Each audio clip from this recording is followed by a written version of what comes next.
ಇನ್ನಿಬ್ಬರು ಕಳನಟರು, ಮೇರು ನಟರು ಆಗಲಿ ಅವರಿಬ್ಬರೂ, ಬಿದ್ದಪ್ಪ ಅವರು ಮತ್ತು ನಿಮ್ಮ ಹೆಸರೇನಪ್ಪ, ರಣವ್ ಅಂತೇಳಿ. ಆಲ್ ದ ಬೆಸ್ಟ್, ಒಳ್ಳೇದಾಗಲಿ ರಣವ್ ನಿಮಗೆ. ಒಳ್ಳೆ ಫೀಚರ್ಸ್ ಚೆನ್ನಾಗಿದೆ ಕಣಪ್ಪ, ಚೆನ್ನಾಗಿ ಆ್ಯಕ್ಟ್ ಮಾಡು, ಒಳ್ಳೇದಾಗಲಿ, ತುಂಬ ದೊಡ್ಡ ಮಟ್ಟಕ್ಕೆ ಬೆಳಿ, ಒಳ್ಳೇದಾಗಲಿ. ಅದು ಬಿಟ್ಟು ಇನ್ನೇನು ಹೇಳ್ಬೇಕೇನಪ್ಪ ಮುಂಜಾನೆ. ಆಮೇಲೆ ನಾನು ಪ್ರಮೋಷನ್ಗೆ ಬಂದಿಲ್ಲ, ಕಾಸಿಸ್ಕೊಂಬಿಟ್ಟೆ, ಹಂಗಾಗೋಯ್ತು ಹಿಂಗಾಗೋಯ್ತು, ನೀನಿದ್ರೆ ಎಲ್ಲ ಬಂದುಬಿಡ್ತಾರೆ. ಕಂಟೆಂಟು ಚೆನ್ನಾಗಿದೆ, ಜನ ಬಂದೇ ಬರ್ತಾರೆ, ಆರಾಮಾಗಿರು, ಟೆನ್ಷನ್ ತೊಗೋಬೇಡ. ಯಾಕಂದರೆ ಇವ್ರು ಹಳೇ ಗಾಂಧಿನಗರದ ಮೇಸ್ತ್ರಿಗಳ ಥರ ಇವರೆಲ್ಲನೂ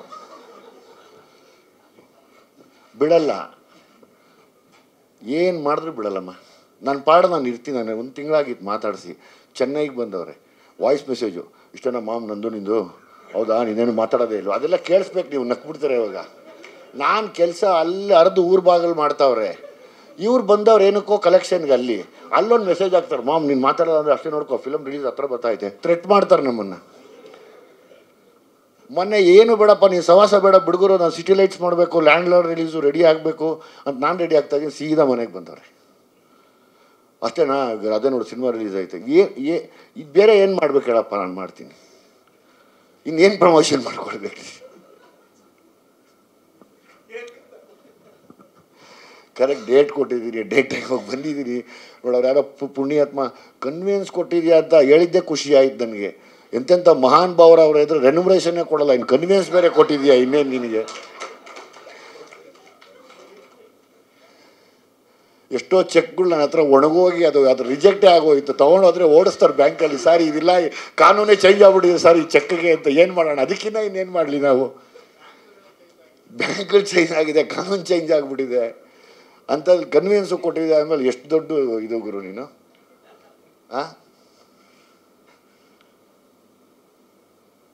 ಬೇರೆ ಏನು ಬೇಕು ರಮೇಶ್ ಯಾದವ್ ಅವರೇ? ಆ ಹುಡುಗ ತುಂಬ ಚೆನ್ನಾಗಿ ಹೇಳ್ದ. ಅವ್ರು ನೋಡಿದ್ರೆ ತೆಲುಗು ಸಿನಿಮಾ ಇಲ್ಲ, ತಮಿಳ್ ಸಿನಿಮಾ ಇಲ್ಲ, ಮಲಯಾಳಂ ಸಿನಿಮಾ ಇಲ್ಲ, ತುಂಬ ಚೆನ್ನಾಗಿ ಹೇಳ್ದ. ನಂಗೆ ಸಖತ್ ಖುಷಿ ಆಯಿತು. ಎಷ್ಟು ಚೆನ್ನಾಗಿ ನೋಡಿ, ನನಗೆ ಶರತ್ ಸರ್ ಹೇಳ್ದಂಗೆ ಇವರಿಬ್ಬರು ಬಂದಾಗ ಎಷ್ಟು ಸ್ಪಾಂಟೇನಿಯಸ್ ಆಗಿ ಮಾತಾಡಿದ್ರು ಅಂದರೆ ನಿಜವಾಗ್ಲೂ ನೀನಾಗಲಿ ನೀವಿಬ್ಬರೂ ತುಂಬ ಖುಷಿ ಆಯಿತು. ನೀವು ಮಾತಾಡಿದ ಖುಷಿ ಆಯಿತು, ನಿಮ್ಮ ಧೈರ್ಯ ಖುಷಿ ಆಯಿತು. ನಮ್ಗೆ ಇವಾಗಲೂ ಆ ಫಿಯರ್ ಇದೆ, ಇವಾಗಲೂ ಇದೆ ನಿಜವಾಗ್ಲೂ ಇದೆ. ನಾನು ಶರತ್ ಸರ್ ಹೇಳಿದ ಅದೇ ನಿಜ, ನಮಗೂ ಅದು ಇದೆ. ಒಂದೊಂದ್ಸರಿ ಯಾರು ಮರ್ತು ಹೋಗ್ಬಿಟ್ಟಿರ್ತೀವಿ, ಹಂಗೆ ಹೋಗ್ಬಿಟ್ಟಿರ್ತೀವಿ, ಗೊತ್ತೇ ಆಗಲ್ಲ. ಹಂಗೆ ನೀನು ಕನ್ವಿನ್ಸ್ ಕೊಟ್ಟಿರೋದಕ್ಕೆ ನಾನು ತುಂಬ ಆಭಾರಿಯಾಗಿದ್ದೀನಪ್ಪ. ದೇವರಾಣೆ ಗಾಂಧಿನಗರದಲ್ಲಿ ನಾನು ಎಷ್ಟೋ ದಿವಸ ಆಗಿತ್ತಪ್ಪ ಡಬ್ಬಿಂಗ್ ಕನ್ವಿನ್ಸ್ ಕೊಟ್ಟರು ಅಂತ, ನಿಜವಾಗ್ಲೂ ಸುಳ್ಳಲ್ಲ. ನಾನು ನಿಮ್ಮ ಸುರೇಶ್ನ ಮೆಚ್ಕೋಬೇಕು. ಎಲ್ಲೋದ್ರು ನಿಮ್ಮ ಸುರೇಶ್ ಏನು ಆನೆಸ್ಟಾಗಿ ವರ್ಕ್ ಮಾಡ್ತಾರೆ ಆ ಮನುಷ್ಯ, ನಿಜವಾಗ್ಲೂ. ಅಬ್ಬಾ 24 ಗಂಟೆನೂ ಬೆಂಡೆತ್ತಿ ಬಿದ್ದೋಗಿರ್ತಾನೆ ಆ ವ್ಯಕ್ತಿ ಸರ್, ನಮ್ಮ ಸುರೇಶ್. ಅಷ್ಟು ನನಗೆ ಪ್ರೀತಿ ಪಾತ್ರ. ಈಗ ಮಂಜಣ್ಣ ಕೆಟ್ಟದ್ದು ಮಾಡಿದ್ರು ಕರೆಕ್ಟು ಅಂತಾರೆ, ಒಳ್ಳೇದು ಮಾಡಿದ್ರು ಕರೆಕ್ಟು ಅಂತಾರೆ, ನಂಗೆ ಅದೇ ಖುಷಿ. ಅಲ್ಲ, ನೀನು ಮಾಡಿದಾಗ ಬಿಟ್ಕೊಡಲ್ಲ, ಒಳ್ಳೇದು ಮಾಡಿದಾಗಲೂ ಬಿಟ್ಕೊಟ್ಟಿಲ್ಲ. ಇದೆಲ್ಲ ಮಧ್ಯೆ ನನ್ನ ಆಸೆ ಒಂದೇ, ಒಳ್ಳೆ ವಿಷಯಗಳು. ಅಂದರೆ ಈಗ ಹೌದು, ಕೆಲವರಿಗೆ ಕೆಲವು ಸಿನಿಮಾ ಇಷ್ಟ ಆಗಲ್ಲ, ತೊಂದರೆ ಇಲ್ಲ. ಆದರೆ ಕೆಲವು ಸಿನಿಮಾಗಳಲ್ಲಿ ಒಳ್ಳೆ ವಿಷಯ ಕೂಡ ಇರುತ್ತೆ, ಅದು ಯಾರನ್ನೂ ತೊಂದರೆ ಮಾಡಲ್ಲ, ಸೀದಾ ಮನಸ್ಸಲ್ಲಿ ಹೋಗಿ ಮುಟ್ಟುತ್ತೆ. ಆ ಥರದ್ದು ಸುಮಾರು ಸಿನಿಮಾಗಳು ಬರ್ತಿರುತ್ತೆ. ಆ ಥರದ್ದು ತುಂಬ ಒಂದು ಒಳ್ಳೆ ವಿಷಯ ಇಟ್ಕೊಂಡು ಮಾಡಿರುವಂಥ ಮಾರುತ ಅನ್ನೋ ಸಿನಿಮಾ. ನನಗೆ ಕೋಪ ಬಂದ್ಬಿಟ್ಟಿತ್ತು ಸರ್, ನಾನು ಹೀರೋ ಅಲ್ಲ ಸರ್. ಇವತ್ತು ಅವರೇ ಹೇಳಿದ್ರು ಹೀರೋಯಿನ್ ಹಿಡಿದು, ಅಪ್ಪ ಸಾಂಗ್ ಹಾಕಿದ್ಮೇಲೆ ನಾನು ಗೆದ್ದೆ ಅಂತ ಅನಿಸ್ತು.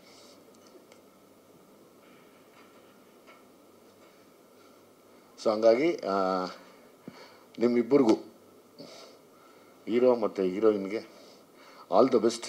21ಕ್ಕೆ ಒಳ್ಳೇದಾಗಲಿ, ತುಂಬ ದೊಡ್ಡ ಮಟ್ಟಕ್ಕೆ ಬೆಳೀರಿ.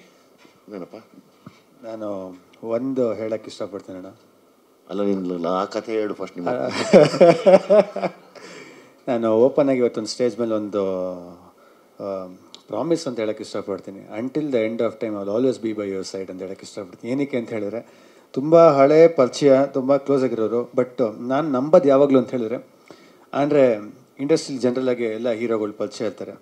ಬಟ್ ಒಂದು ಸಿನಿಮಾಗೆ ಇವತ್ತು ಏನಾಗಿದೆ ಯಂಗ್ಸ್ಟರ್ಸ್ಗೆ ಅಂತ ಹೇಳಿದ್ರೆ, ಇವಾಗ ನಾನಾಗಲಿ, ಇವಾಗ ತುಂಬ ಜನ ಯಂಗ್ಸ್ಟರ್ಸ್ ಎಲ್ಲರೂ ಬಂದು ಕೆಲಸ ಮಾಡಿದಾಗ ಅರ್ಧ ಜನ ಪ್ರೊಡ್ಯೂಸರ್ಸ್ ಹೇಳಿದೆ ಅಂತ ಹೇಳಿದ್ರೆ, ಗುರು ಥಿಯೇಟ್ರಿಗೆ ಜನ ಕರ್ಸೋದು ಕಷ್ಟ ಆಗ್ಬಿಟ್ಟಿದೆ ಇವತ್ತಿಗೆ, ಬರೀ ಸ್ಟಾರ್ ಸಿನಿಮಾಗಳಿಗೆ ಬರ್ತಾರೆ ಅಂತ ಹೇಳ್ತಾರೆ. ಸೊ ಹಂಗಿದ್ದಾಗ ಒಂದು ಒಳ್ಳೆ ಕತೆ ಮಾಡಿದಾಗ ಒಂದು ಒಳ್ಳೆ ಆ ಕತೆಗೆ ಒಂದು ಪಿಲ್ಲರಾಗಿ ಬಂದು ನಿಂತು ನೀವು ಮಾಡಿದಾಗ ತುಂಬ ಹೆಲ್ಪ್ ಆಗುತ್ತೆ. ಯಾಕಂದರೆ ಯಂಗ್ಸ್ಟರ್ಸ್ಗೆ ಸಿನಿಮಾ ಮಾಡೋರಿಗೆ ಒಂದು ಅವಕಾಶ ಸಿಕ್ಕಿದಾಗ ಈ ಥರ ಒಂದು ಪ್ಲ್ಯಾಟ್ಫಾರ್ಮ್, ಒಂದು ದೊಡ್ಡ ಸ್ಟಾರ್ ಕ್ಯಾಸ್ಟ್ ಇದ್ದಾಗ ಜನ ಬಂದು ನೋಡೋಂಥ ಒಂದು ಫುಟ್ಫಾಲ್ಸ್ ಜಾಸ್ತಿ ಆಗುತ್ತೆ. ನನ್ನ ಲೈಫಲ್ಲಿ ಈ ಥರ ಮಾಡಿದ್ದಕ್ಕೆ ನಾನು ಖಂಡಿತ ಅದಕ್ಕೆ ಫಸ್ಟ್ ಅದೇ ಹೇಳಿದ್ದು. ಫಸ್ಟು ಎಸ್ ನಾರಾಯಣ್ ಸಾರು, ಆಮೇಲೆ ನಿಮ್ಮ ಫಾದರು, ಅವ್ರನ್ನೂ ನಾವು ಬಿಟ್ಕೊಡಲ್ಲ, ನಿಮ್ಮ ಅಪ್ಪನೂ ನಾವು ಬಿಟ್ಕೊಟ್ಟಿಲ್ಲ. ಅವ್ರು ಯಾವಾಗ ಕರೆದ್ರೂ ಓಡೋಗ್ತೀವಿ ಎಸ್ ನಾರಾಯಣ್ ಸಾರು. Thank you. ಕಾಲನೂ ಹಿಂಗೆ ಇರಲ್ಲ, ಎಲ್ಲ ಬದಲಾಗಬೇಕು, ಬದಲಾಗತ್ತೆ. ಅದನ್ನ ನೋಡ್ತೀವಿ, ಖುಷಿ ಪಡ್ತೀವಿ, ಎಲ್ಲ ಎಂಜಾಯ್ ಮಾಡ್ತೀವಿ. ಈ ಮಧ್ಯೆ ನೀನು ಏನನ್ನ ತಪ್ಪು ಮಾಡಿದರೆ ಓಪನ್ ಆಗಿ ಕ್ಷಮೆ ಕೇಳ್ಕೊ. ಇದೆಲ್ಲ ಸೊ ನೀವು ಹೇಳಿದ್ದು, ಸೊ ನಾನು ನೀವು ದೊಡ್ಡವ್ರು ಹೇಳ್ದಂಗೆ ಒಂದೇ ಒಂದು ಮಾತು. ಸೊ ತಪ್ಪು ಅನ್ನೋಕ್ಕಿಂತ ಏನು ಹೆಚ್ಚಾಗಿ ಅಂತ ಹೇಳಿದ್ರೆ, ನನ್ನ ಕಡೆ ಅವರಿಂದ ಯಾರು ತಿಳಿದಾರೆ, ನನಗೆ ತಿಳಿದಾರೆ, ಒಂದು ಏನಾರು ಹರ್ಟ್ ಮಾಡಿದರೆ ಟೀಮ್ ಅವ್ರಿಗೆ ಯಾರಿಗಾರ ನನ್ನ ಕಡೆಯಿಂದ ರಿಯಲಿ ಸಾರಿ. ಇಂಟೆನ್ಷನ್ ಖಂಡಿತ ಯಾವುದೂ ರಾಂಗ್ ಆಗಿಲ್ಲ. ಒಳ್ಳೆ ಸಿನಿಮಾ ಮಾಡಬೇಕು, ಒಳ್ಳೆ ಸಿನಿಮಾಗೋಸ್ಕರ ಒದ್ದಾಟ ಇರುತ್ತೆ. ಅದು ಬಿಟ್ಟರೆ ಬೇರೆ ಯಾರಿಗೂ ಹರ್ಟ್ ಮಾಡೋ ಕೆಲಸ ಇಲ್ಲಪ್ಪ. ಚಿಕ್ಕವ್ರು ಹೇಳಿದ್ರೆ ಪ್ರೀತಿಯಿಂದ ಹೇಳಿರ್ತಾರೆ, ತುಂಬ ದೊಡ್ಡವ್ರು ಹೇಳಿದ್ರೆ ಆಶೀರ್ವಾದಕ್ಕೆ ಹೇಳಿರ್ತಾರೆ. ತಿದ್ಕೋಬೇಕಷ್ಟೇ. ಬರ್ತೀನಿ. Thank you very much. ಎಲ್ಲರಿಗೂ ಒಳ್ಳೆಯದಾಗಲಿ.